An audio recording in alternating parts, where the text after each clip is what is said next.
अस्सलाम वालेकुम व्यूअर्स, क्या हाल आपका। उम्मीद है कि आप बिल्कुल ठीक ठाक होंगे। Welcome to my channel expert food kitchen. आज मैं आपके लिए लाई हूँ सूजी और अंडे का बेहतरीन सा हलवा। तो चलें स्टार्ट करते हैं। पहले आप मेरा चैनल सब्सक्राइब कर लें। ये 1 कप लिया है मैंने सूजी और इसको मैंने बगैर घी के इसको अच्छी तरह कर लेना है, भुनाई कर लेनी इसकी थोड़ी सी मैंने, ताकि ये हलवा हमारा जो है ना वो दानेदार सा बने। 3 से 4 मिनट के लिए मैं इसकी अच्छी तरह भुनाई करूँगी और उसके बाद मैंने इसके अंदर डाल दिया है देसी घी। आप इसको डालडा घी में भी बना सकती हैं, लेकिन सर्दियाँ हैं तो चलो थोड़ी सी एनर्जी के लिए आप देसी घी भी यूज़ कर सकती हैं अगर आपके पास है तो देसी घी डाल के मैंने इसकी फिर से भुनाई शुरू कर दी है। उसके बाद फिर मैं 3 से 4 मिनट इसकी भुनाई करूँगी और जब जब तक इसका कलर चेंज ना हो जाए, लाइट गोल्डन सा ना हो जाए।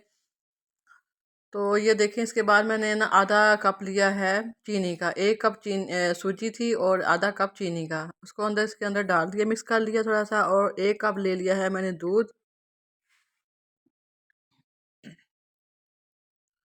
दूध डाल के मैंने इसको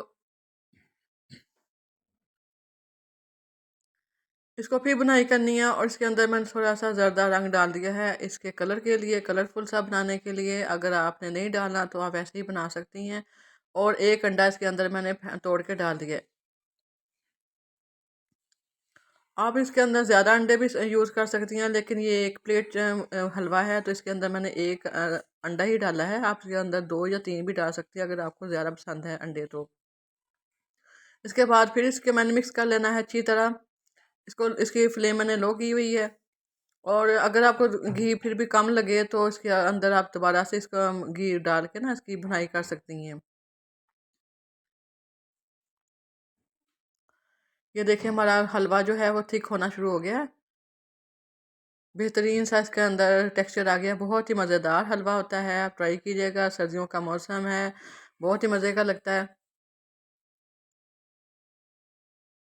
और ये हमारा हलवा हो गया तैयार, इसको डिश आउट कर लेते हैं। चैनल मेरा सब्सक्राइब कर लीजिए और मुझे कमेंट में बताइएगा कि आपको ये मेरी रेसिपी कैसी लगी है। कोई भी इसके अंदर आप ड्राई फ्रूट डाल सकती हैं, इसके ऊपर से इसको डेकोरेट कर सकती हैं। मेरे पास ये थोड़ी सी किशमिश थी और ये मैंने इसके ऊपर स्प्रिंकल कर दी है। उम्मीद करती हूँ कि आपको ये रेसिपी अच्छी लगी होगी। अच्छी लगे तो मेरा चैनल लाजमी सब्सक्राइब कीजिएगा। अल्लाह हाफिज़।